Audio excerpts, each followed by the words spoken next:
এঁচোড় চিংড়ির রেসিপি আমার দেওয়াই রয়েছে। আর এই সময় ছোট ছোট এঁচোড় হয়েছে, এগুলো দিয়েও কিন্তু খুব ভালোভাবে রান্না করা যায়। তবে আজকে আমি এঁচোড় চিংড়ি নয়, পেঁয়াজ রসুন ছাড়াই আপনাদের এঁচোড় রান্না করে দেখাবো। প্রথমে এঁচোড়ের খোসাগুলোকে ছাড়িয়ে নিয়ে তেল এবং জলের মধ্যে ভালো করে ডুবিয়ে রেখেছি, যাতে না আটাটা হাতে লেগে যায়। বটির মধ্যেও কিন্তু এটা লাগিয়ে রাখতে হবে। আর এই যে ভিতরের অংশটা আছে, এটা বাদ দিয়ে দিতে হবে, দিয়ে ফুলের অংশটা নিতে হবে। ভিতরে যে অংশটা আমি দেখালাম, ওই মতন ওই অংশটা, শক্ত অংশটা বাদ দিয়ে দিতে হবে। 1 চামচ ধনে, জিরে এবং লঙ্কা, হলুদ সব কিছু 1 চামচ করে নিয়ে নিয়েছি টক দই। টক দইটা আমি আমার পরিমাণ মতন দেবো। যতটা এই মশলাগুলো ভালোভাবে ভালোভাবে মাখাতে লাগবে ততটাই নেব। এখানে আমার মাখানো যাচ্ছে না, আমাকে আরও টক দই নিতে হবে, সে কারণে আমি আরও বেশি টক দই নিচ্ছি। আপনারা যতটা পরিমাণ রান্না করবেন ততটা পরিমাণের মশলা নেবেন, সেই অনুযায়ী টক দইটা দেবেন। মেন কথা হলো মশলার সাথে টক দইটা মিশতে হবে এবং খুব ভালোভাবে মিশতে হবে। যেহেতু এটা নিরামিষ রান্না, সেহেতু এভাবেই রান্নাটা করলে ভীষণ ভালো লাগে, ভীষণ টেস্টি লাগে। নিরামিষ মানে হচ্ছে পেঁয়াজ রসুন ছাড়া। অনেকেই রিকোয়েস্ট করেন যে পেঁয়াজ রসুন ছাড়া এঁচোড় কি রান্না করা যায়, তাদের জন্যই। এঁচোড়টা আমি ভালো করে সিদ্ধ করে নিয়েছি 5-6টা সিটি দিয়ে। তারপর আমি এটা তেলের মধ্যে দিয়ে ভেজে নেব। অল্প তেলে আমি ভাজছি, আপনারা চাইলে ছাঁকা তেলেও ভাজতে পারেন। এবার নেড়ে চেড়ে ভালো করে ভেজে নিয়েছি, দেখতেই পাচ্ছেন খুব ভালোভাবে ভাজা হয়ে গেছে। তারপর আলুটাও নিয়ে নিয়েছি, আলুটাও এবার সিদ্ধ করে রেখেছিলাম 2টো সিটি দিয়ে। এঁচোড়টা 4-5টা সিটি দেবেন, আলুটা 2টো সিটি দিলেই হয়ে যাবে। দিয়ে আলুটাও আমি অল্প তেলে ভেজে নিচ্ছি। এরপর ওই কড়াইয়ের মধ্যেই আমি গোটা গরম মশলা দিয়ে দেবো।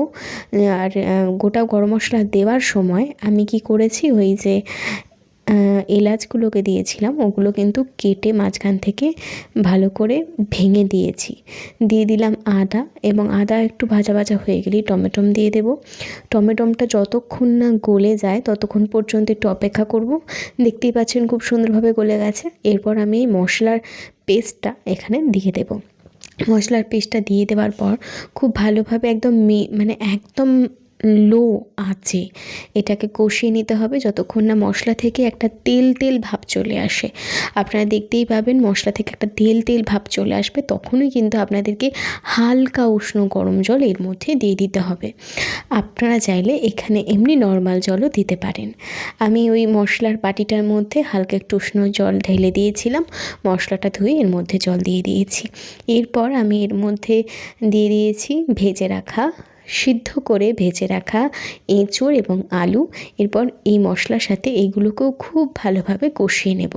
আপনারা এটা হালকা হাতে খুব সাবধানে এই কাজটা করে থাকবেন। আর তারপর ভালোভাবে কষিয়ে নেওয়ার পর এর মধ্যেও কিন্তু আমি পরিমাণ মতন উষ্ণ গরম জল দিচ্ছি। আপনারা চাইলে এখানে নর্মাল ওয়াটারও ব্যবহার করতে পারেন, তার জন্য কোনো কিছু সমস্যা হবে না।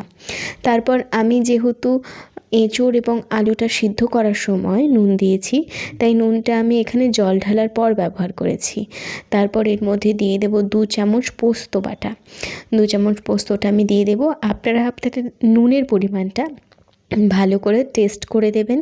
আমি আবারও বলছি, আমি এঁচোড় এবং আলু সিদ্ধ করার সময় নুনটা দিয়ে দিয়েছিলাম বলে তরকারিতে জল ঢালার পর আমি নুনটা দিয়েছি। যারা নুন দেবেন না তখন কিন্তু মশলা কষার সময়তেও অল্প একটু নুন দিয়ে দেবেন।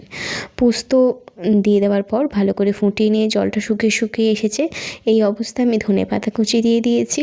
এরপর দিয়ে দেবো গরম মশলা এবং ঘি। তারপর এটা কিছুক্ষণের জন্য রেখে দিয়ে আমি পরিবেশন করব। শুধু ভাতের সঙ্গে কিচ্ছু লাগবে না, বিশ্বাস করুন। শুধু যদি এঁচোড়ের তরকারিটা হয়, জাস্ট জমে যাবে। শুধু ভাত কেন, রুটি, পরোটা, লুচি সবের সাথেই কিন্তু এই এঁচোড়ের তরকারিটা ভীষণ ভালো লাগে। আপনারা একবার বাড়িতে বানিয়ে খেয়ে দেখুন, আশা করি খুব ভালো লাগবে। বাজারে যদি চিংড়ি মাছ না পান তাহলেও কিন্তু এই এঁচোড় খেতে ভুলবেন না।